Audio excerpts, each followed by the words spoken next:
I think it's time to start. We passed 2-3 minutes.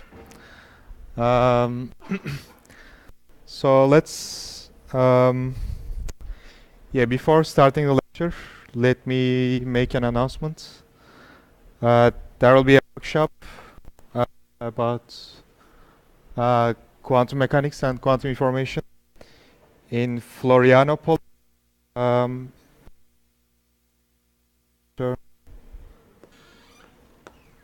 Workshop.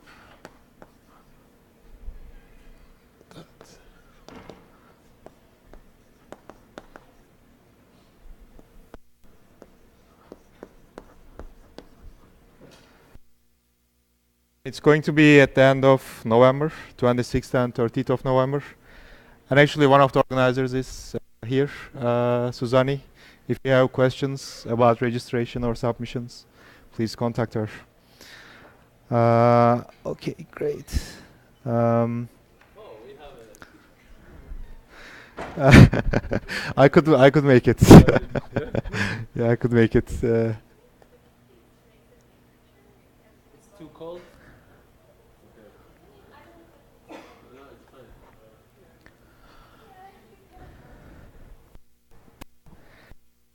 Yeah. So the last lecture of the last day. Thank you. Thanks, Laura.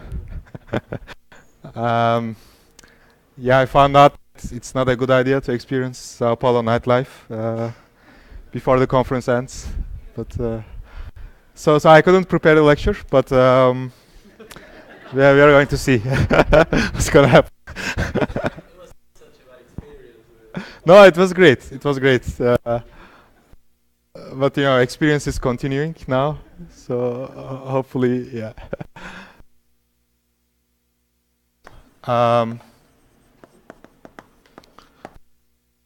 Of error correction.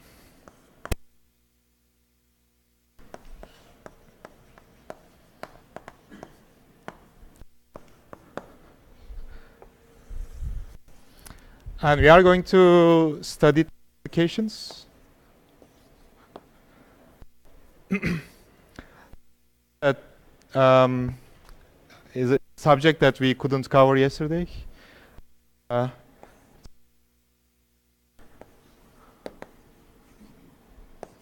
Ordered systems. And in auditory code.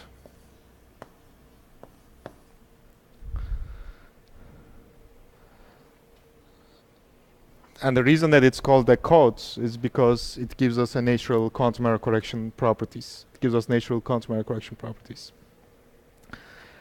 And the second example will come from recent studies on ADS-CFT in connection with quantum information. And here we will see how some of the apparent puzzles or apparent paradoxes in ADS-CFT can actually be resolved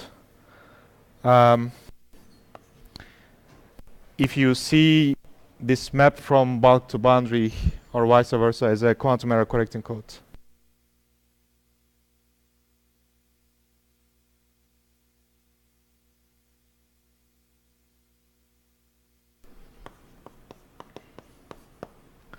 So it helps us understand some puzzling properties, some puzzling features of ADS-CFT. Yeah, I have to say that here you will get a second-hand treatment.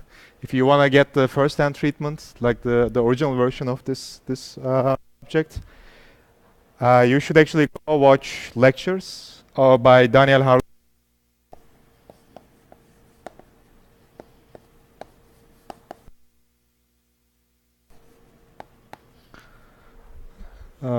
He's great at giving lectures. It's very motivational and so on.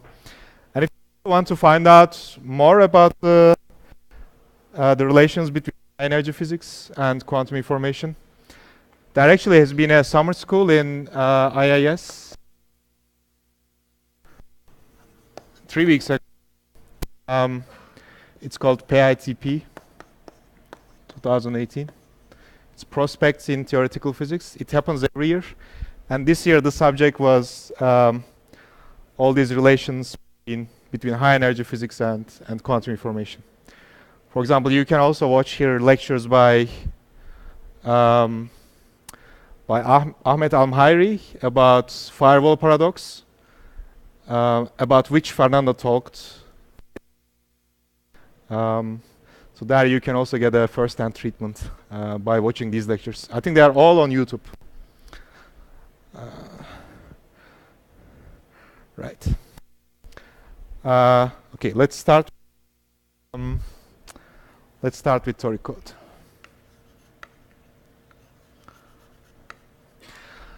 So of course, yesterday, by doing this unconventional introduction to error correction, I actually missed the conventional introduction. So why do we do it? We actually want to have memories, right? We want to store information and leave this information for, and we don't want this information to be corrupted after a while. Like I leave my computer here, I saved some pictures. I don't want these pictures to be distorted by noise. I want to look at the same pictures 2-3 years later as well. And if you want to have a quantum computer, first you should be able to store quantum information in quantum mechanical systems. And this is why correction is very fundamental if you want to build quantum computers eventually. And Tori code, invented by Alexei Kitaev, is an example of such quantum memories. And at the time that he actually came up with this model, he really had this motivation in his mind. So what he came up with is a Hamiltonian, local Hamiltonian. I'm going to explain these terms.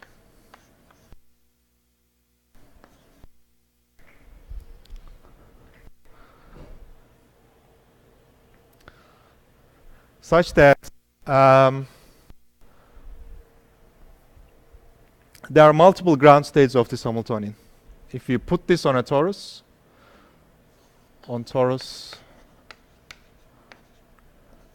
there are 4 ground states.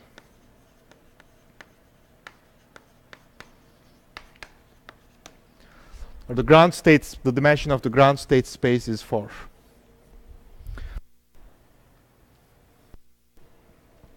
And one feature of these ground states is that they are locally indistinguishable.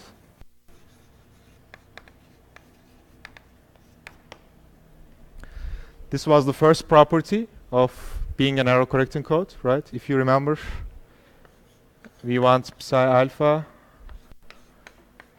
psi beta, OD. Any D local operator, we want this to be equal to lambda OD delta alpha beta. And the diagonal element of this condition, this equation, implies local indistinguishability by any D local operator. So these are the Neal-Laflamme conditions that we saw yesterday for something, for a code subspace to be an error correcting code, right? If you remember, yeah. So when alpha is equal to beta, this condition tells us that there exists no D local operator that distinguishes psi alpha from psi beta. So local indistinguishability. And secondly, if we want to go from one ground state to another ground state, we need a topologically non-trivial operator. So we need a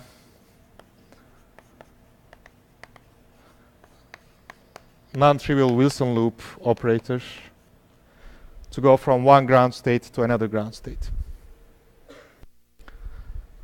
Right. And this is very much related to the off-diagonal element of these Neal-Laflamme conditions. Because in order to go from psi beta to psi alpha, on a torus, you need to apply an operator that acts on every degree of freedom on this line. And if your system size is L, like if the perimeter of this handle is L,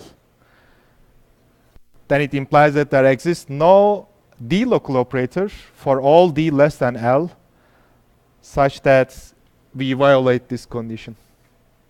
Right. Okay, so now let's all these properties by this concrete model called toric code. Okay, so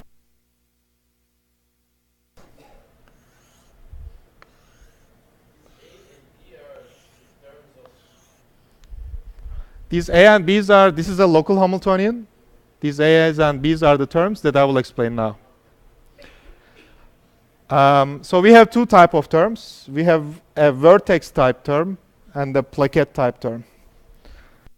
The vertex type term acts as follows.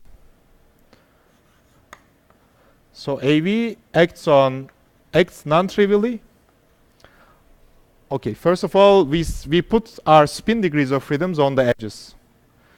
So we can have either 0 or 1.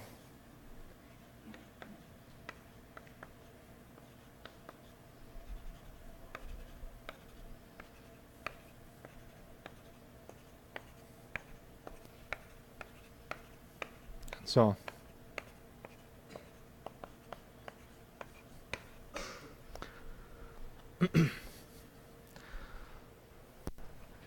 And the vertex term AV acts on 4 spins which are adjacent to vertex V in this way. Sigma Z, sigma Z, sigma Z, sigma Z. So is the definition clear? We have spins on the edge of the square lattice, on every edge of the square lattice. And the vertex term AV acts on these 4 spins next to the vertex V by sigma Z tensor, sigma Z tensor, sigma Z tensor, sigma Z.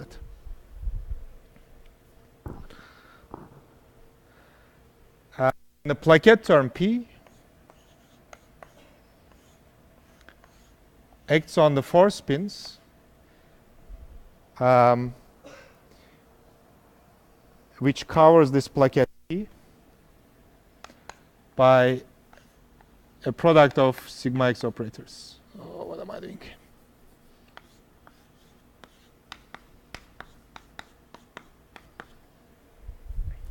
Right. So BP acts everywhere as identity, but only on this plaquette, only on the spins that X like X times X times X times X. Right.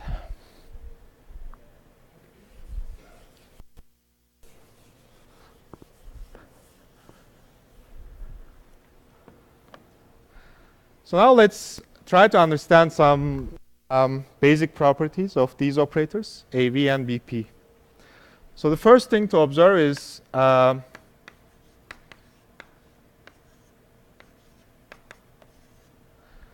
vertex term acting on vertex V commutes with the vertex term acting on another vertex V prime. Right.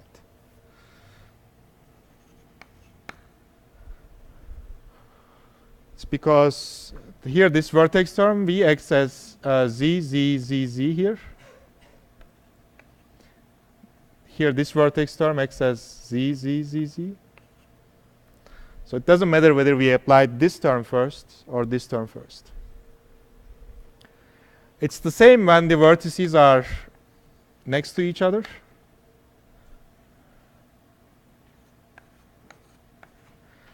It doesn't matter whether we apply this vertex term or this vertex term first.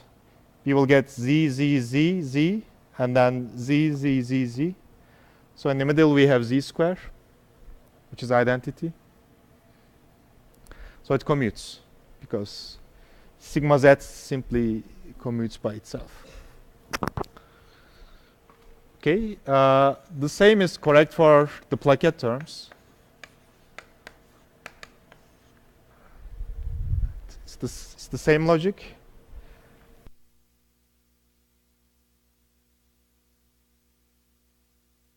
Plaquette term somewhere else, x like x, x, x, x, so they don't talk to each other. It doesn't matter whether we apply this one or this one first.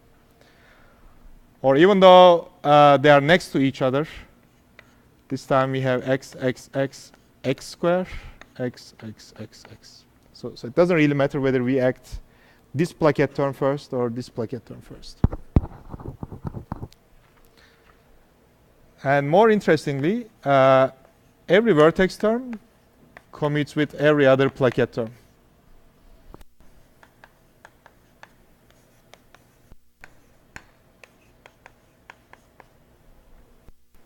Okay, how do we? So let's look at this example where V is here and P is here. Here we have Z, Z, Z, Z, X, X, X, X. When they are far from each other, they don't talk to each other, so they commute. But when they are next to each other, for example, this vertex and this plaquette, now each of these guys anti-commute. So if we carry this X to here, we get a minus sign. But here we get another minus sign. So they commute. So instead of, so we have Z tensor, Z tensor, ZX tensor, ZX, tensor X tensor X. This is when we first apply the vertex term. First apply the plaquette term. 4 spins and then the vertex term. Versus first applying the vertex term and then the plaquette term. So here we first apply Z, Z, Z, Z on this vertex, and then X, X, X, X. So each of these anti-commute, and in total they commute. Right. So this is a commuting Hamiltonian. So each term locally commute. It's local commuting.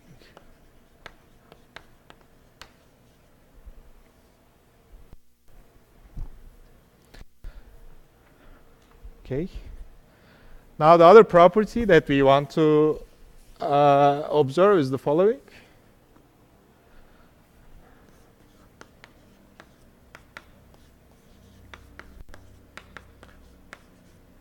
When we square these operators, the vertex and the plaquette operators, we get identity, right? Because it's Z n square, Z tensor 4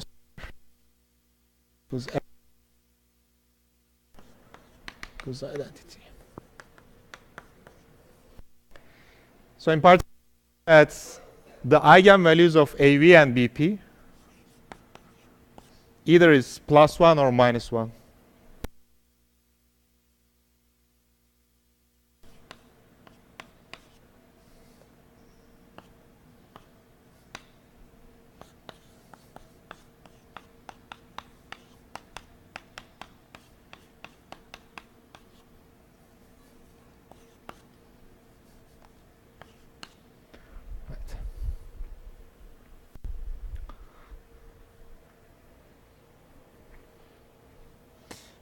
I mean, you can also think that separately, each Z has plus or minus eigenvalues, and Z tensor n can have plus or minus eigenvalues, +1 or -1 eigenvalues.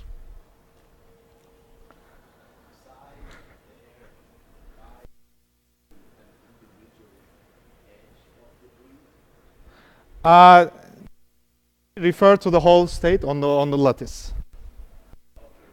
You could also think it as psi plus is a state on these 4 spins next to this vertex, or phi plus or phi minus refers to these 4 spins next to this particular plaquette P.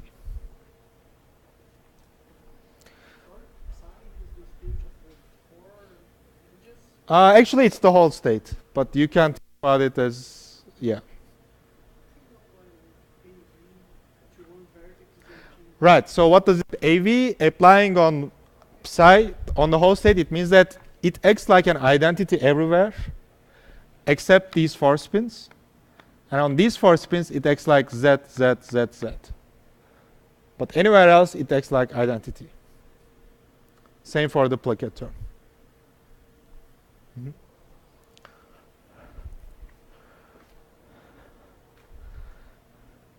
Okay, so right, and plus, minus eigenvalues. So what do we know about this Hamiltonian? Each local term has plus or minus 1 eigenvalues, and they all commute with each other. And what's the immediate problem that we always try to solve when someone gives us the Hamiltonian? It's finding its energies and energy eigenstates. So we want to find solutions of this equation, right? But if these terms are commuting, if each local term is commuting, instead of searching for the solutions of this equation, we can search for the solutions of these equations.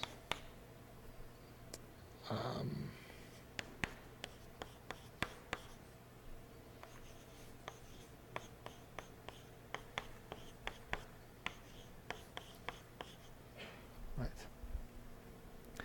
And since they are commuting,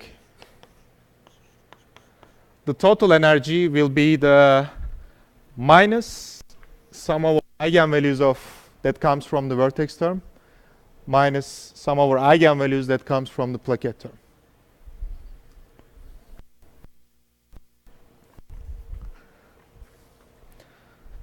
And we already saw that there are here 2 possibilities. This can be either plus 1 or minus 1. And what's the ground state of this Hamiltonian? Since we have minus here.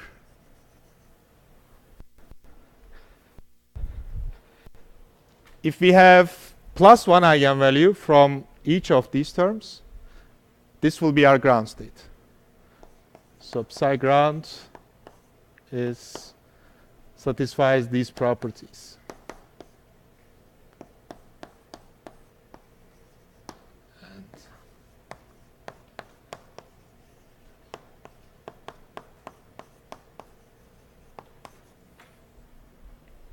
So in order to find the ground states of this Hamiltonian, we search for the solutions of these equations.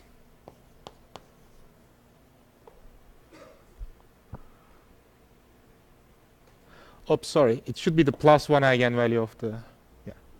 Since we have minus sign in the Hamiltonian, if we want to find the minimum eigenvalue eigenstate of this Hamiltonian, it has to be the plus 1 eigenvalues of these terms.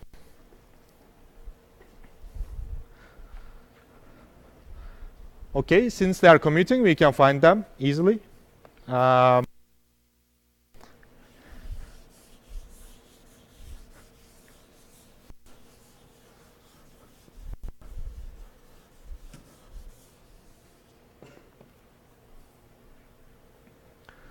So first of all, let's look at the plus 1 eigenvalues of this operator.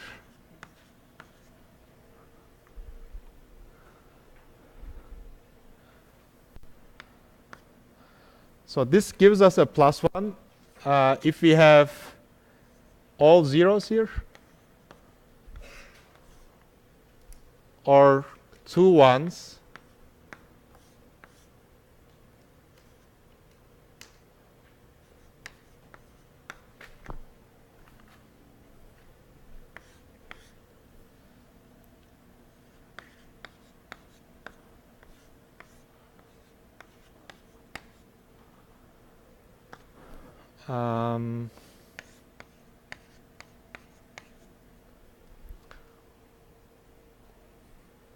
or 4 ones, right? since z acting on a 0 is equal to 0, z acting on 1 is equal to -1. So it basically tells us that for each vertex,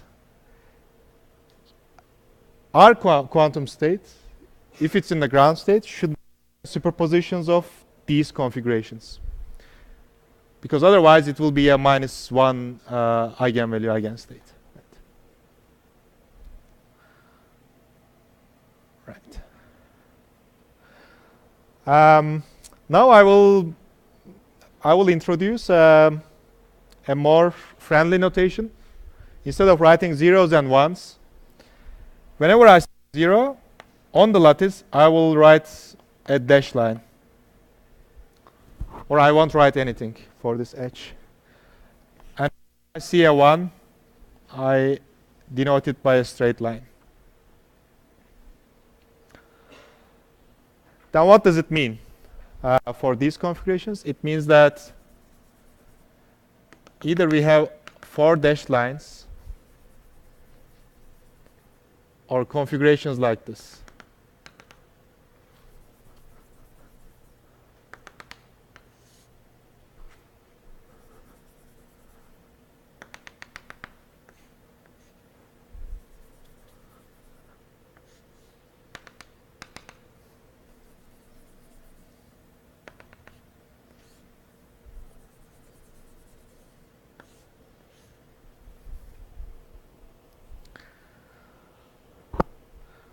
So these are the +1 eigenvalue eigenstates at each vertex.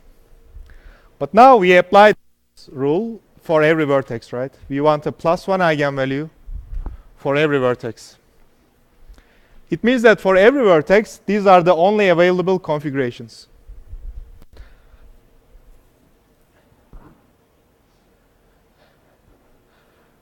And for our quantum state, psi ground, it means that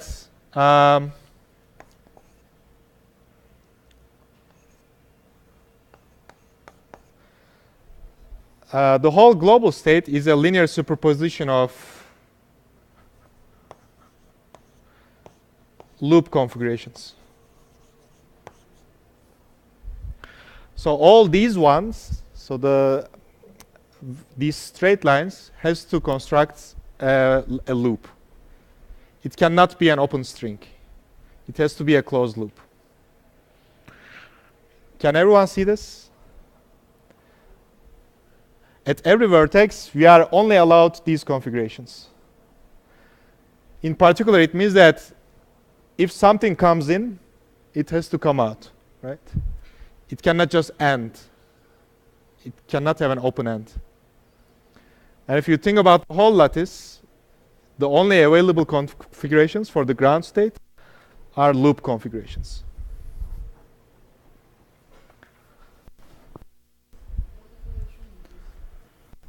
Sorry?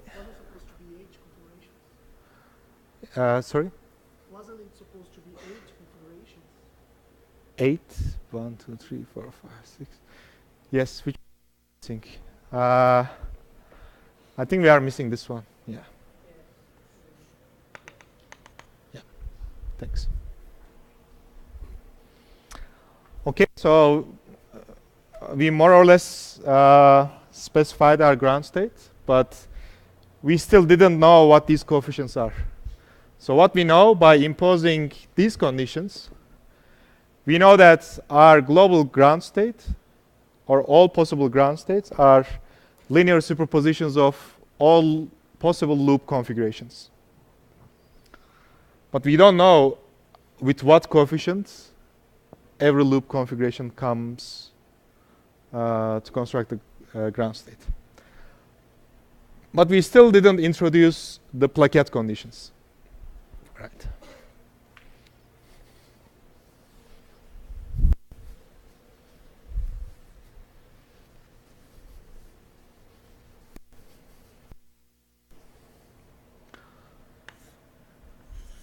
So let's look at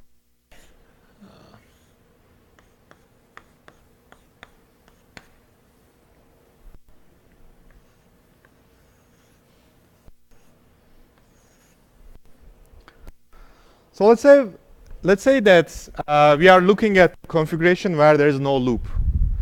No loop configuration is that we have 0 everywhere on the lattice.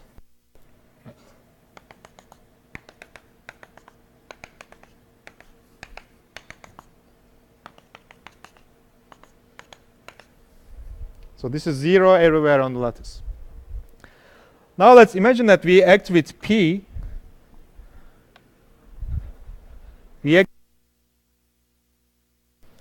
What do? We apply X tensor, X tensor, X tensor, X, which means we flip zeros to ones. So we created a loop around this plaquette. What do we want? Our condition is whatever the ground state we have, it has to be a +1 eigenvalue of plaquette operators. So for something to be the +1 eigenvalue of this operator, the coefficient of no loop configuration and one loop configuration should be the same. Because by applying the plaquette term, we switch from no loop configuration to a one loop configuration. And if we want our state to be invariant under this operation, we just need to sum them with equal weight.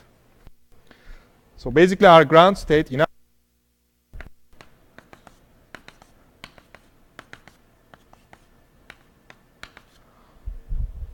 no loop configuration comes with the same coefficient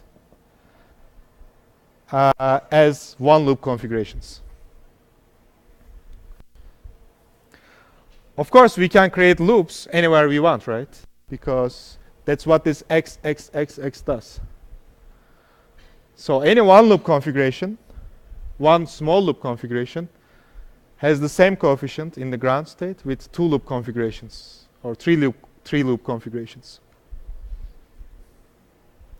We can also enlarge loops. Instead of a small loop,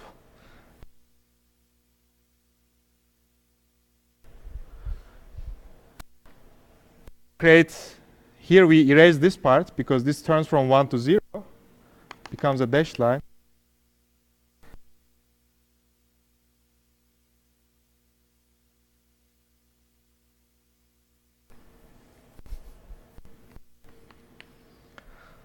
So all small loop configurations comes with same coefficients in the ground state with larger loop configurations.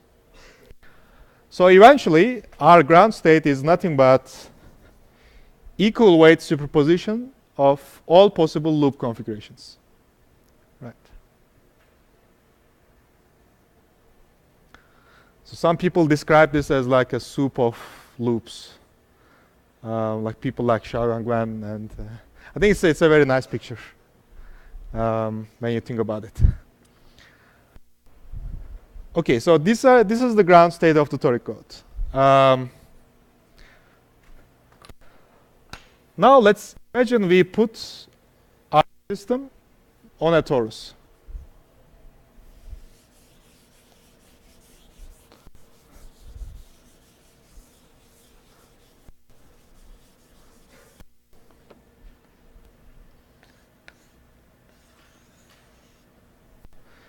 Okay, what do I mean by this? You basically take this square lattice that I drew. You impose periodic boundary conditions from top to bottom and periodic boundary conditions from left to right side.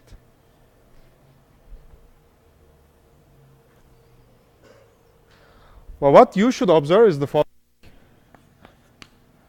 Now there will be 4 ground states.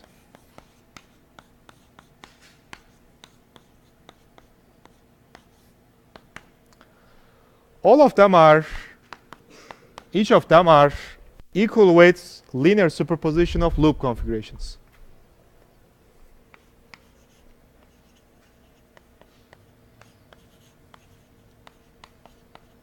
Because that's what we got from our analysis, right? Regardless of our system is on a torus or on any other manifold.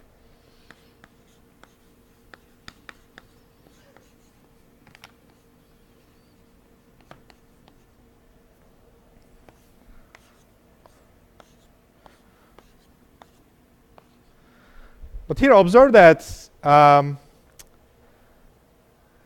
we have we have at least 4 cases. We have even number of loops, even number of L1 type loops, even number of L2 type loops. So these, the important feature of these L1 type and L2 type loops are that by deforming them locally or by acting with Hamiltonian terms, you cannot change the parity of the loops along this non-trivial circle on the torus.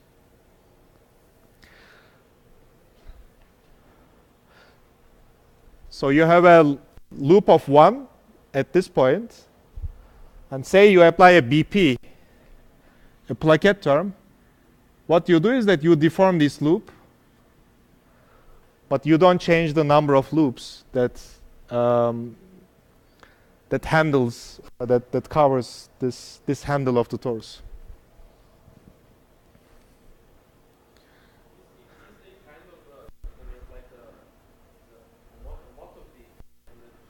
That's correct, homotopy. Yeah, exactly. Yes.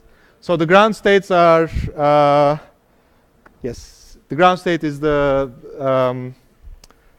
state degeneracy of this Hamiltonian will be the elements of the homotopy group. It will be isomorphic too. Yeah. And the same for the L2 type loops. It means the following. By only looking at this Hamiltonian, we cannot be sure that whether our ground states will have even or odd number of loops along these non-circles of the torus. So we have ground state degeneracy 4. So the first ground state can be is a linear superposition of even number of L1 type loops and even number of L2 type loops. This guy is, let's say, odd number of L1 type loops, even number of L2 type loops, even number of L1 type loops, odd number of L2 type loops, odd number of L1 type loops, and odd number of L2 type. Yeah. So we had this configuration, if you remember. Right. Yeah. Right. What happens if I apply AG operator in a vertex? There is a L1 loop. If there's an L1 loop,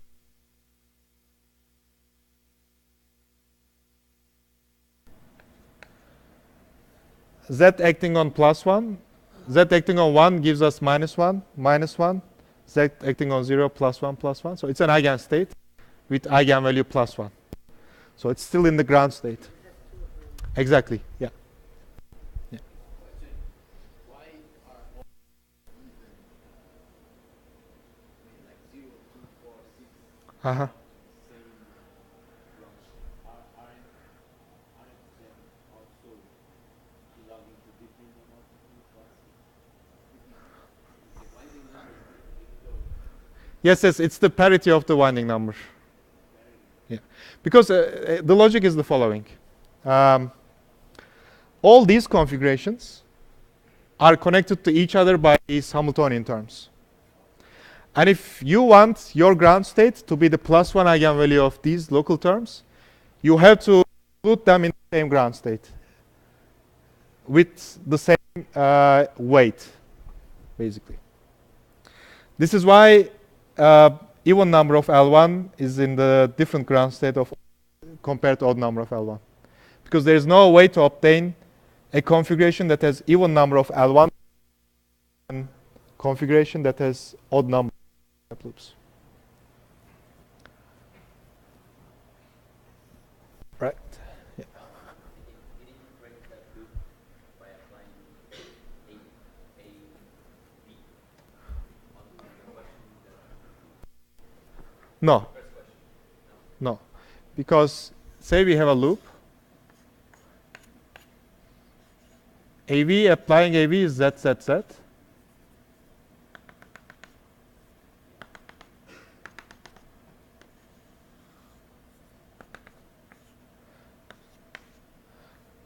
So we have two ones. Z acting on a one state gives us minus. This gives us minus. So it's the +1 eigenvalue of the local term maybe.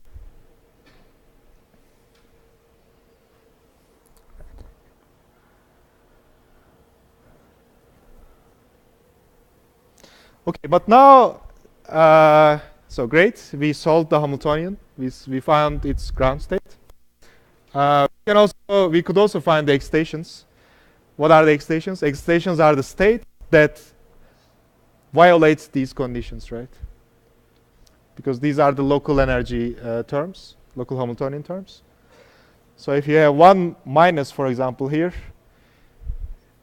it basically means that now instead of all closed loops, you allow an open loop. You have an open string.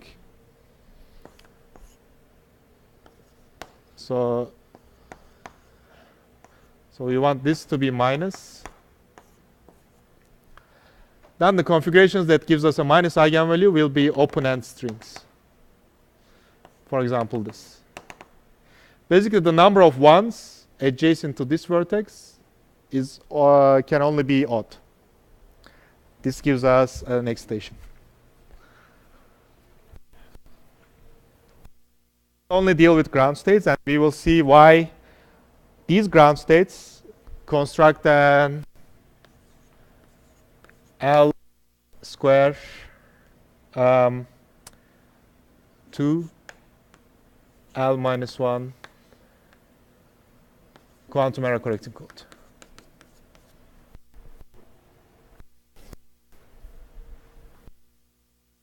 We are done with the Hamiltonian. We found the ground states, and I claim that these ground states construct this type of quantum error correcting code.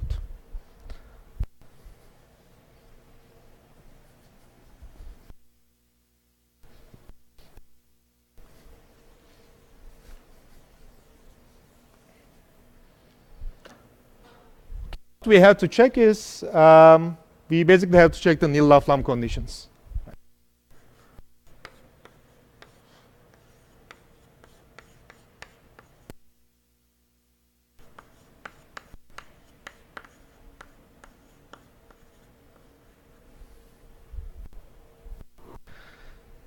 So I'm not going to do the explicit calculations, but I encourage you guys to do it.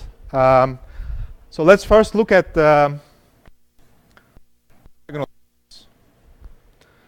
let's actually label them like psi 0, 0, psi 1, 0, psi 0, 1.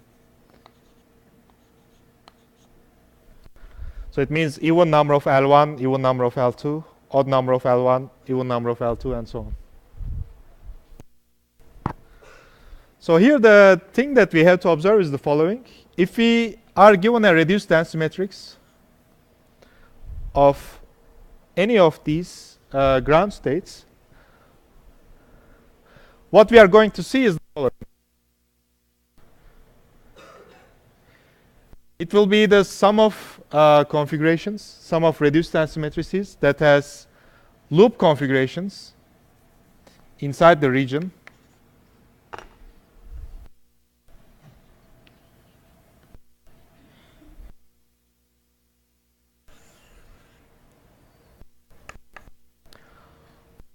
Strings that are going through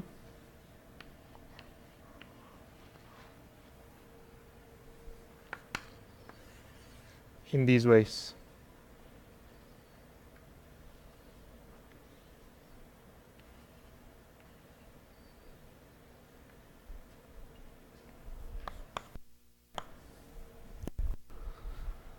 So it's the sum of reduced density matrices that looks in this form.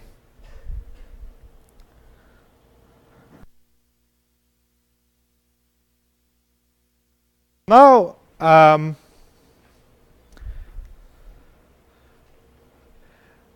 fact that we only have local access or access to the local part of this whole lattice basically implies that we are not able to distinguish whether there is an even or odd number of L1 type loops or L2 type loops in the global state. Because you only have local access to this state. So say this has even number of loops, right? And let's say this loop goes through like this. So shall we conclude that we are in this ground state simply because we are seeing one string passing through our region? We don't know, right? Because there may be another loop, another L1 type loop at the complementary part of the system.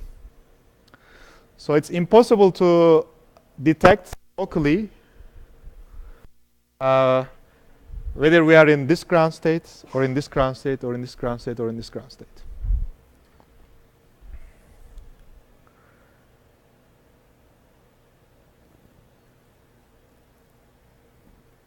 Right. But now let's imagine we have access to this part of the system.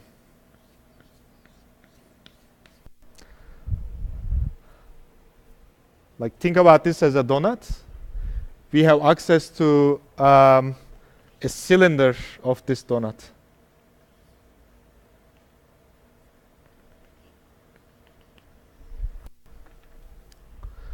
Now we can actually understand the parity of L2 type loops, right? Because L2 type loops, they enter here and they get out here. And the rule of our ground state tells us that whatever string enters, it bends in this way, or it has to go out. This is one possible configuration. So the parity of incoming legs, incoming strings, is equal to the parity of outgoing strings. And this is exactly the number of, or the parity of the L2 type loops. So if we have access to the whole handle like this, we can understand the parity of L2 type loops. So we can distinguish at least whether we have even number of L2 type loops or odd number of L2 type loops. So local indivisibility breaks if we have access to, which means that our distance d has to be less than L. Right. I didn't specify what L is. This is an L by L lattice.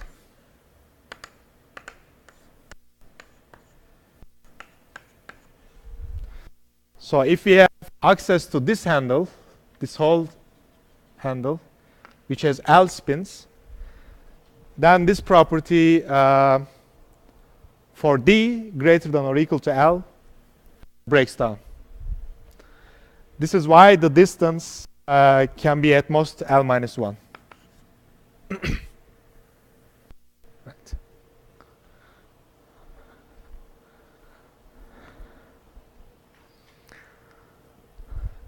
Now let's check let's check the off-diagonal elements.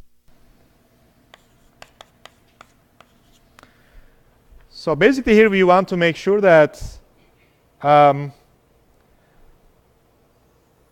smallest operator that carries us from one ground state to another ground state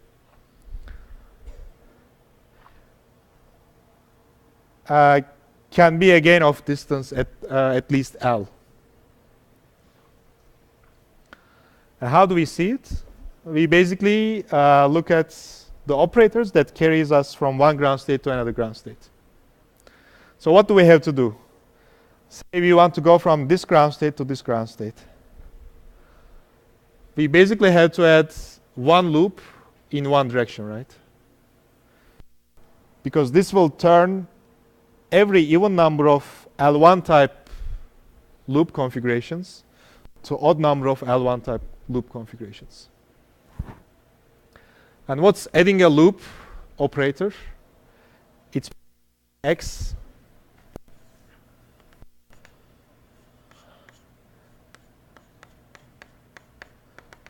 along a non-trivial cycle of this torus.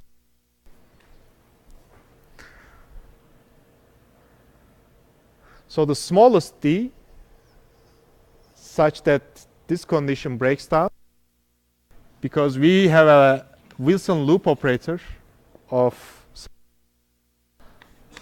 that maps states to the other ground state.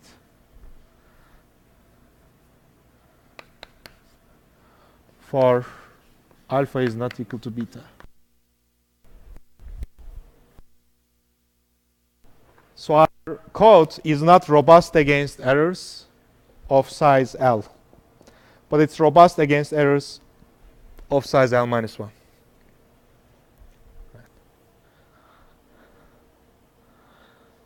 Okay, so what are these code parameters? Yesterday we saw that we call a code NKD, quantum error correcting code, where we embed k logical qubits inside of n physical qubits with distance d. So we have L square physical qubits. These are the qubits that we have on the lattice. And we have our code space is 4. So log 2 of 4 is 2. So we have 2 logical qubits. L square 2. Distance is L minus 1.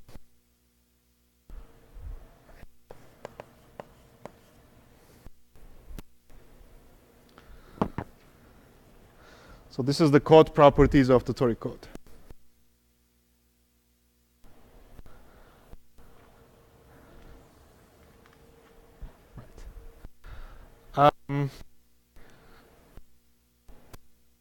And there are many more examples. So all these topologically ordered models, if they have ground state degeneracy on manifolds with non-trivial topology, they will be indistinguishable. So that's the whole point of these topologically ordered models. Systematic way to derive them, which has been first introduced by Michael Levin and Shagag using unitary fusion category theory. But they actually come from state-sum TQFTs. So TQFTs are a way of particular theories. It's a way of adding numbers to manifolds, to 3 times vector spaces to 2 manifolds, like we did here. And the vectors that lives in this vector space are ground states of local Hamiltonians. It comes from the fact that you have a state-sum TQFT.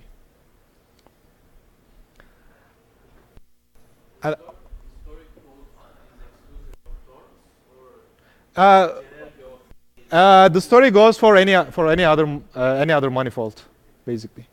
And you can, right, so here actually if you put this on a torus, your ground is 4. If you put on a surface with 2 holes, it will be 4 square. And the number of holes, as the number of holes increases, the ground state degeneracy increases, like 4 to the g. It's simply because you will have now more non-trivial cycles. With every hole, it will bring 2 more non-trivial cycles. This will scale up your state degeneracy. So you can actually indeed scale up this. Of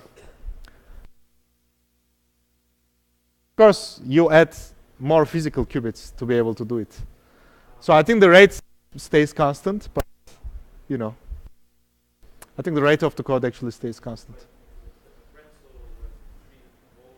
Huh?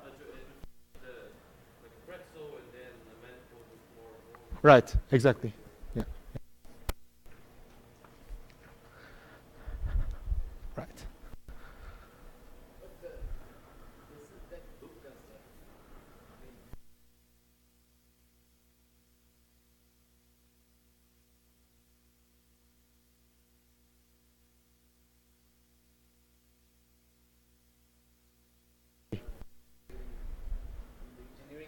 Uh-huh.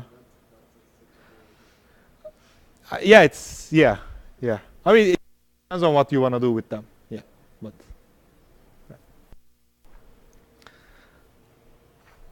Okay. Well, yeah, I'll provide. But it's important that it's very Right. you need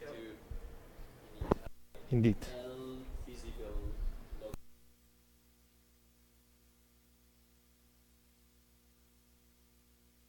These are very robust, so it's. What's the size of L for you to have like 50 qubits, which is like Fernando told about quantum supremacy.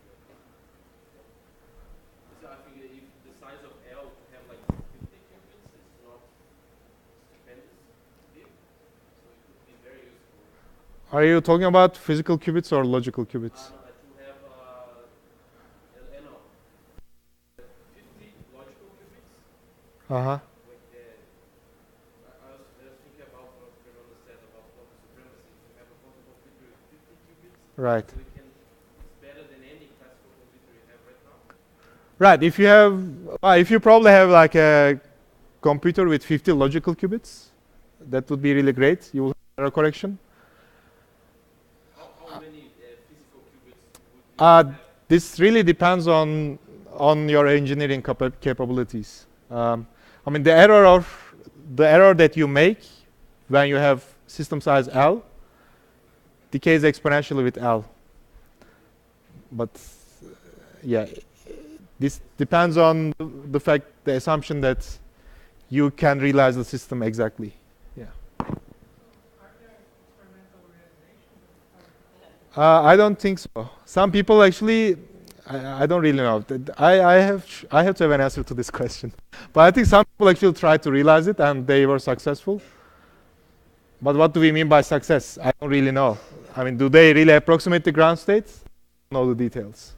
I don't think so. Maybe on a few qubits, yes. Maybe on a few sites, like yeah. I should have a better answer. So I apologize from the yeah. It's As a Hamiltonian, it's not so easy to implement because you have this four-body interaction. right.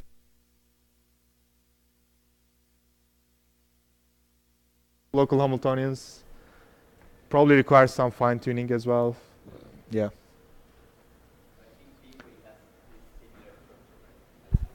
No, D-Wave is different. D-Wave, I think, is adiabatic quantum computation. You have these also periodic boundary conditions that kind of resembles this, and you have more physical qubits for instance, one logical qubit. Oh yeah, this is the general setting for error correction. You basically redundantly use physical qubits to generate logical qubit, but I don't think they have the topological order in their mind. Yeah, I don't know. I mean, quantum computation is done definitely by adiabatic quantum computation, but they probably still use topological qubits or try to use topological qubits. What I'm sure is that this doesn't exist physically yet. Not yet. What would be this tool, physically speaking? It's just material. I guess so. I mean, maybe I should try to generate a.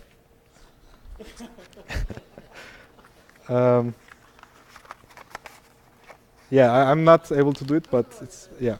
The problem is if you have like, I don't know if you have an atom of photons, you have loops on the surface of the photons. I mean, not passing through the whole. Of course. You have all these trivial loops, right? Yeah. Yeah. Right. But the trivial loops doesn't account for like different ground states, right? No. In every ground state, there are infinitely many trivial loops. There are like so many trivial loops because it's in the category of even number of L1 and also odd number of L1 loops. Yeah. There are like bunch of trivial loops in every configuration. That's why people call it like soup of noodle or soup of loops, these ground states. Glad that we only have 25 minutes for the second part because I don't really know this second part by heart. So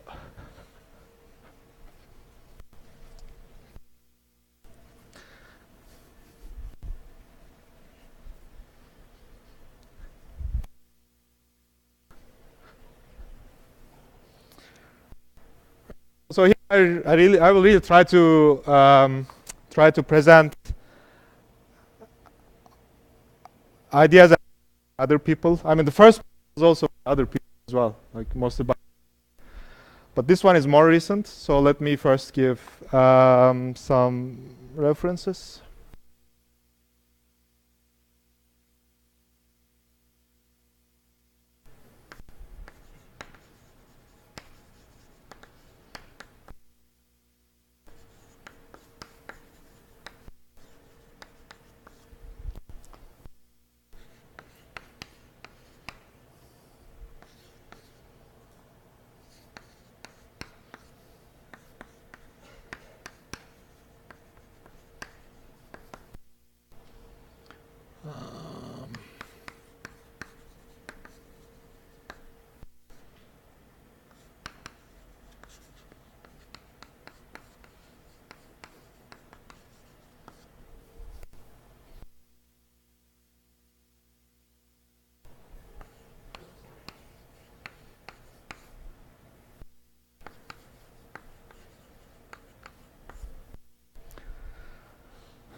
So this is, as far as I know, is the first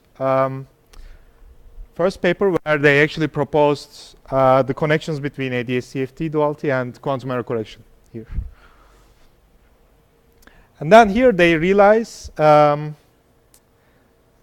they basically gave a tensor network model that realizes the ideas that has been introduced in this paper.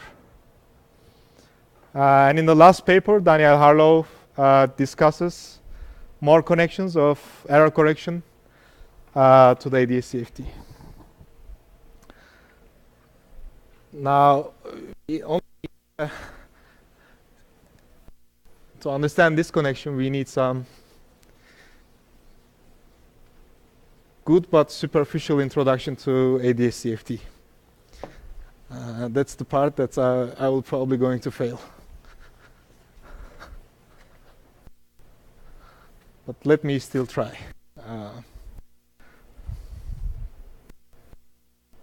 So people tried to quantize gravity for many years, and they failed for many reasons. And there are even no-go theorems that you can't actually really do it in a renormalizable way. But then maybe one way to quantize gravity, is actually go to one less dimension. So maybe gravity lives in d dimensions, and there is no really local quantum mechanical way of describing it in d dimension, but maybe in one dimension, d minus one dimension. There is a quantum field theory that gives every possible observable in d-dimensional theory.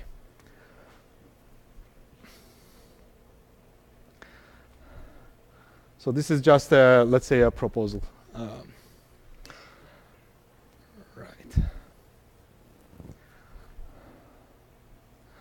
So let's assume that here we have a Hilbert space at one less dimension. And we have a Hamiltonian, a local Hamiltonian H. And if these two theories, which are both quantum mechanical, if they are equivalent, there has to be a unitary between them.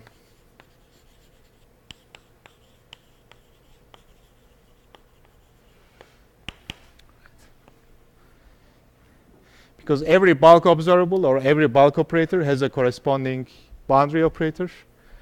And it should be vice versa, right? If we say that, or if we claim that these two theories are equivalent to each other.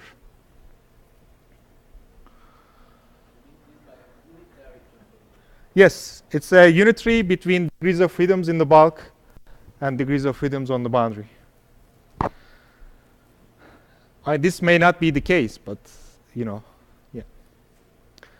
But of course, this unitary may be very complicated, right? I mean, and indeed, the whole task is actually of these people who's working on ADS-CFT is kind of trying to understand or figure out what this unitary is.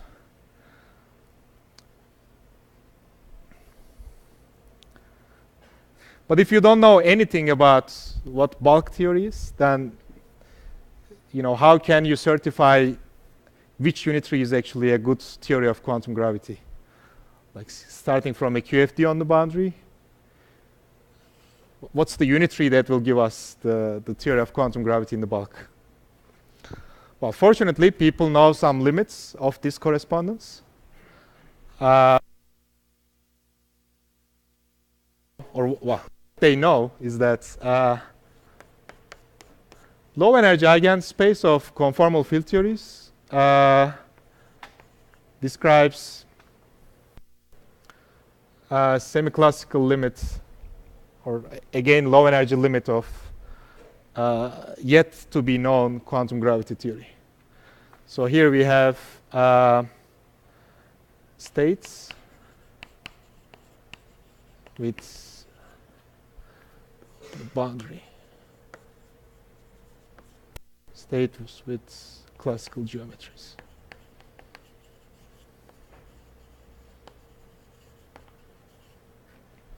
Obeying Einstein equations.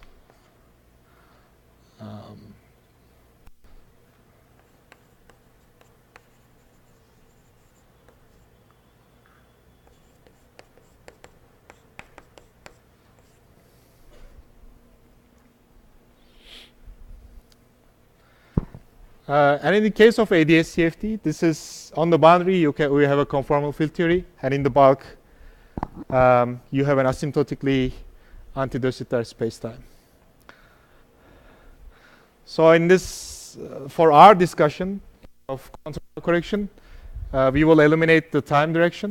So we will only look at the time slice, and we will only look at the quantum states supported on the space, only on the space.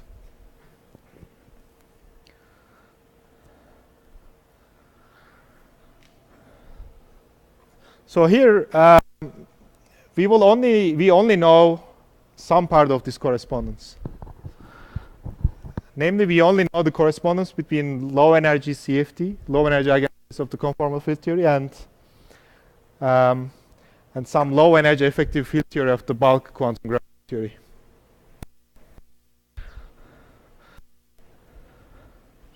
But on the boundary, we can imagine putting a spin chain at its critical point that approximates CFT, low energy states or ground states. So in principle, we have more degrees of freedoms on the boundary and less degrees of freedoms in the bulk. This is the part of the correspondence that we know.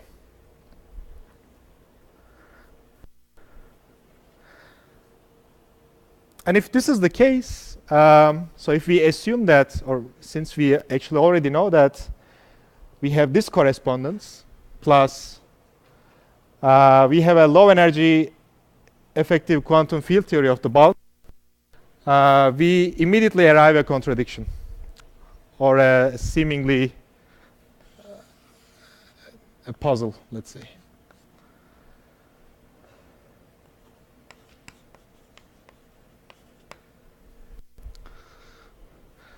So the correspondence tells us that every bulk operator phi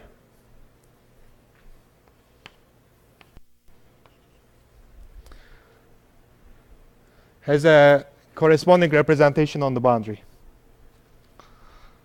So it can be supported here, it can be supported here, or it could be a very complicated operator that is supported on the whole boundary Hilbert space. That's what this correspondence tells us. But on the other hand, we know that the bulk theory is a local quantum field theory. So if two operators, say one deep in the bulk, one very close to the boundary, if these are space-like separated, they have to commute with each other, right? So this bulk operator have to commute with any operator that's infinitesimally close to the boundary.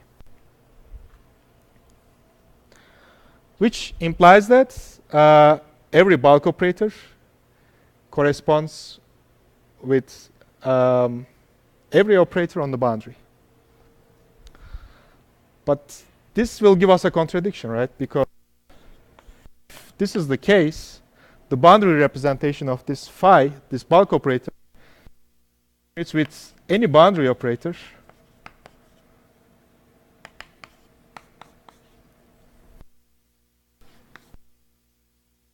and it's the identity.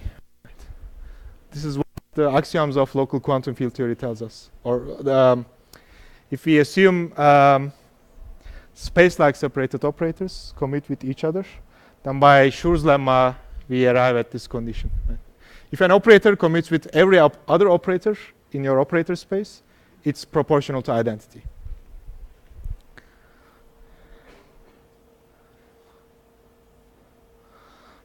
But obviously this is not what we want, right? Because the correspondence tells us that these bulk operators are mapped to boundary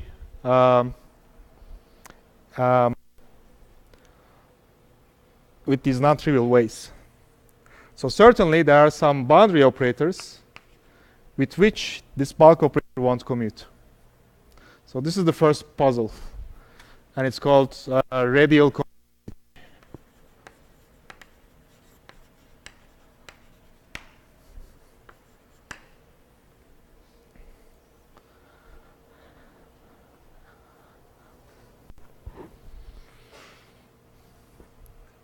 And the second puzzle is the following.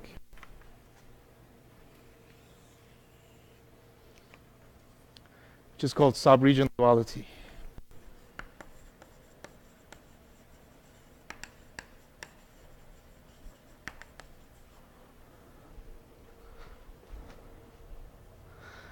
So you can show that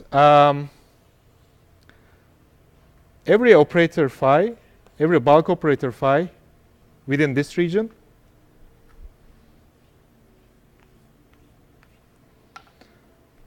has a representation on the boundary that's supported on this boundary region. And same for here.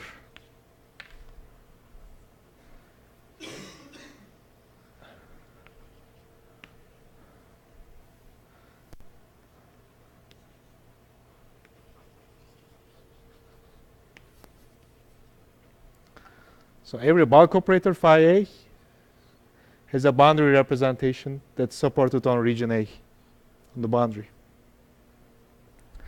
But now let's look at this operator phi. Just in the middle. And let's imagine we divide our boundary into 3 regions.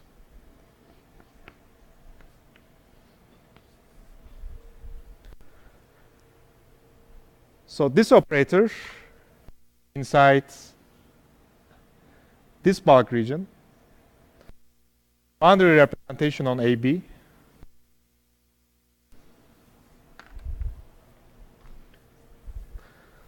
but it's also inside of this bulk region. So it has a boundary representation on BC.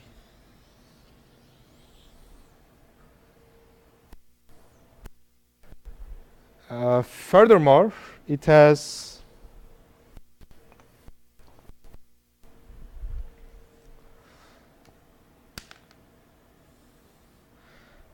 it's in this bulk region,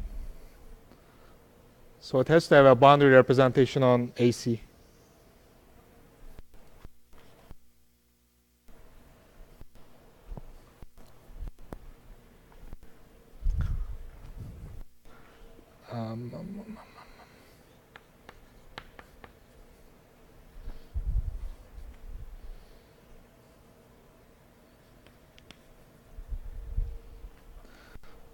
So somehow this map is not 1-to-1.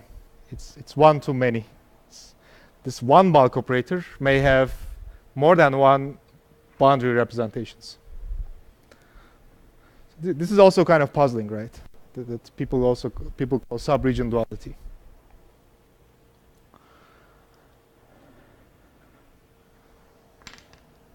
Now we are going to show that if we see this map, this isometry from bulk to boundary, if this is a quantum error correcting code that corrects erasure errors, then firstly, each bulk operator doesn't commit with every boundary operator, but it commits with boundary operator within the code subspace. So this equation will get modified to commutation only within the code subspace. So this will be the resolution of radial commutativity puzzle.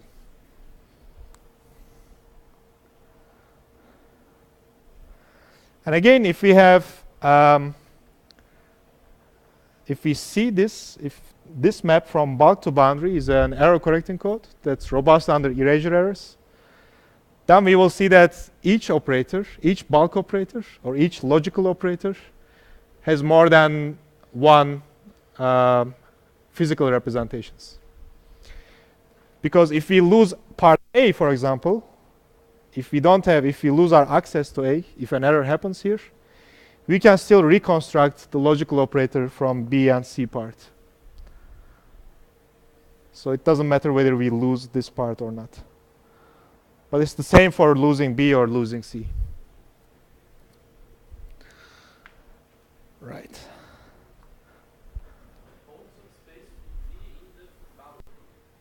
So, okay, this in the bulk, basically we will see this. Our example will be very simple. So this will label your code subspace, this I, which give you a psi I on the boundary. So this I is three-dimensional. 1, 2, 3. But here you have JKL. Each of them goes from 1 to 3, so it's 27 dimensional. So this map, V, will be a map from 3-dimensional Hilbert space to 27-dimensional Hilbert space. And the code subspace is determined by this V, is the subspace, is the 3-dimensional subspace of this 27-dimensional Hilbert space, which I'm going to write down now.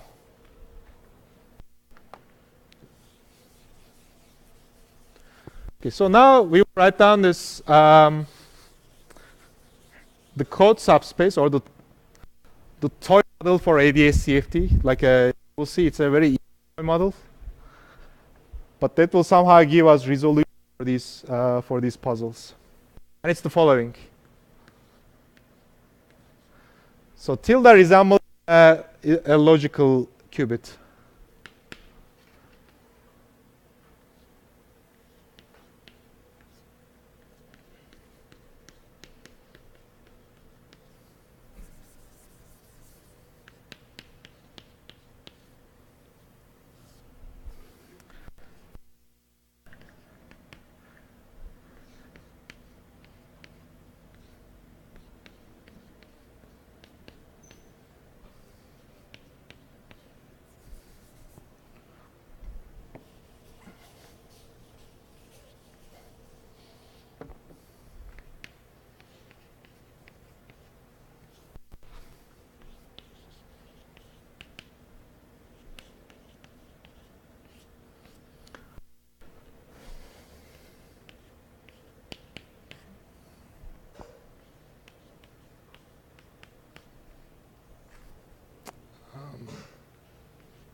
So this is our simple holographic model.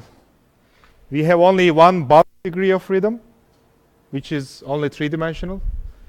And we have 3 boundary degrees of freedoms, each of which is again three-dimensional.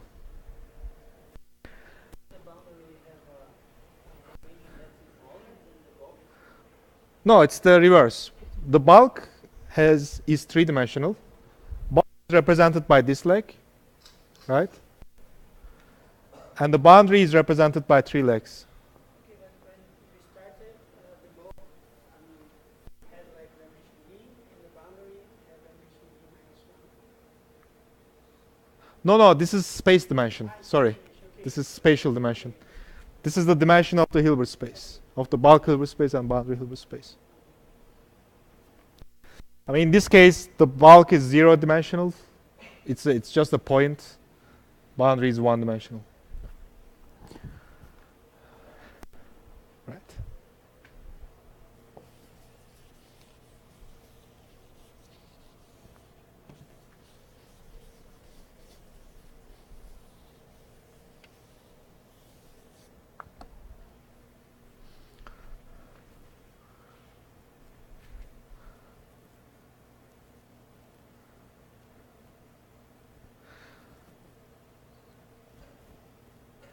So we can map with any unitary.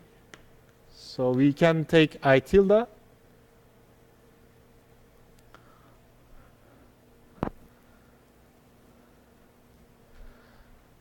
And for example, acting by a unitary only on the first and the second qubit, we can map it to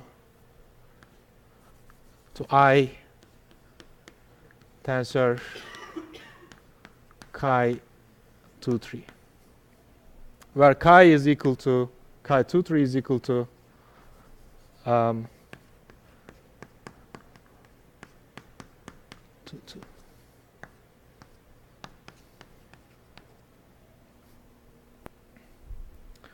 So what does this tell us?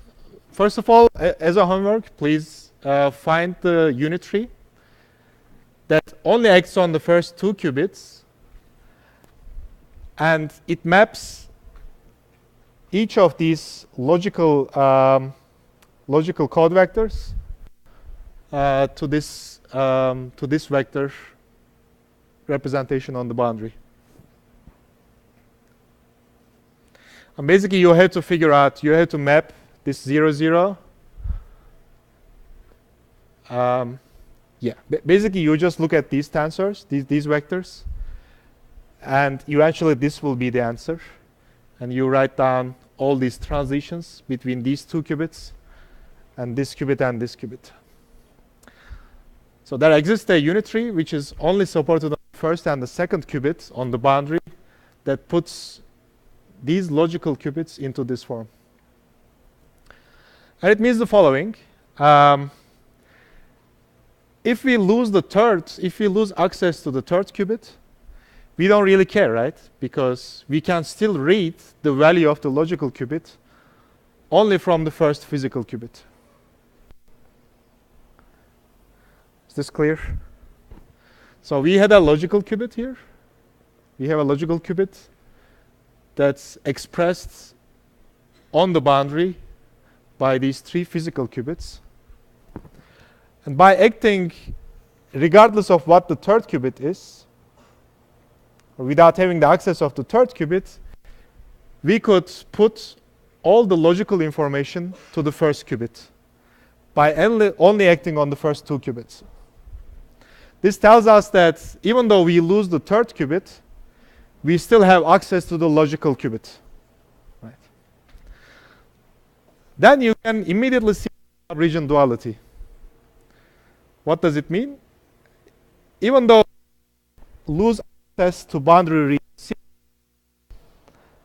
there exists a unitary that acts on A and B that covers what logical qubit we have in the bulk. Right. So this I tilde is in the bulk. And these are the boundary representations of this bulk qubit. This property tells us that we can put the information in the logical qubit into any of the individual qubits by acting on any of the two physical qubits. So this immediately tells us that even though we lose access to one of these regions at the boundary, we can still recover bulk. Qubit has representations either on AB or on BC or on AC. Now you can carry the level. This is subregion duality.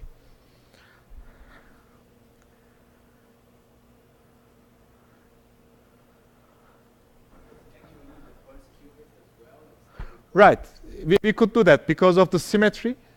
This is like a cyclic symmetric. There exists a U2 tree such that this is the case.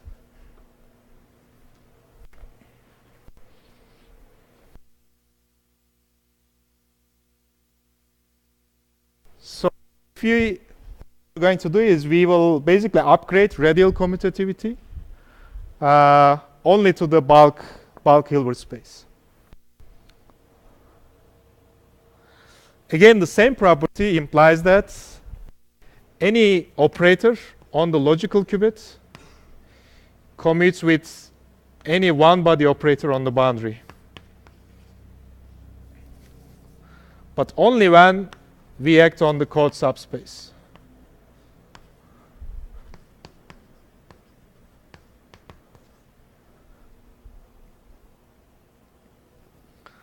Okay, so this map, I mean this assignment, it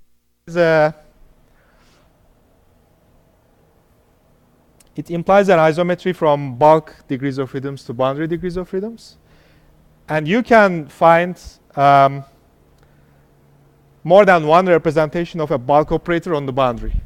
That's also what we saw, right? A bulk operator has many representations on the boundary.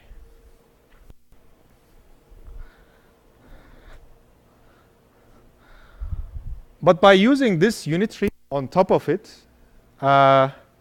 you can squeeze any bulk operator into any two of the three regions. And this shows the following. Within this code subspace, there is an equivalent representation for O tilde for a bulk operator on the boundary, which is only AB, right? It commutes with every operator on X, every operator on C. But we could play the same game for region A or region B. So every bulk operator within the code subspace commutes with every boundary operator which is supported either on A or on B or on C. So by using this property or this error correcting property under erasure error, they were able to suggest solutions to these apparent paradoxes that are implied by ADS-CFT duality. And the assumption that there is a effective local quantum field theory description of the bulk quantum gravity theory. Okay, that's what in this and partial in this work. And then these four people basically gave a more complicated example or a more complicated model for this. Because it sounds a little bit, it looks a little bit funny, right? I mean, we are talking about conformal field theories and ADS. Here, this CFT is like a 3-qubit CFT. I mean, it's not a CFT, right? It's just a toy model. And this quantum gravity or low energy, you only have 3 degrees of freedoms. So it's a very simple, extremely simple toy model. And in this paper, they introduced the concept of perfect tensor and some properties of perfect tensor. Implies basically everything that we talked about. It implies quantum error correction, and it also implies something called Ryu-Takayanagi formula, which is very famous, which I still don't understand, and I think no one actually understands it yet. Basically, it tells us that the bulk geodesic, the distance between this point and this point through the bulk is equal to the entropy of the resonance matrix on the boundary. So basically, the boundary quantum field theory, somehow the boundary quantum state determines the geometry in the bulk. That's the famous Ryu Takayama. Right. With with the properties that they introduced, they can also derive, or they show that within these toy models you have this RT formula. Okay, today we've seen two physical examples of quantum error correction, and I think there is actually to be discovered. And I hope yesterday and today for you to go and explore error correction in nature more than these two examples. Thank you very much.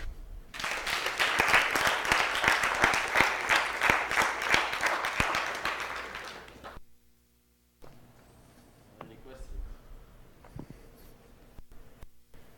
So, not so we course here. Thank you for coming. Such so many nice talks that we had for the week. I hope that you are not too tired and you can enjoy Friday night in the city. And anyway, see you around. Thanks for coming. Very nice. Yeah, the second part was a bit, yeah. It's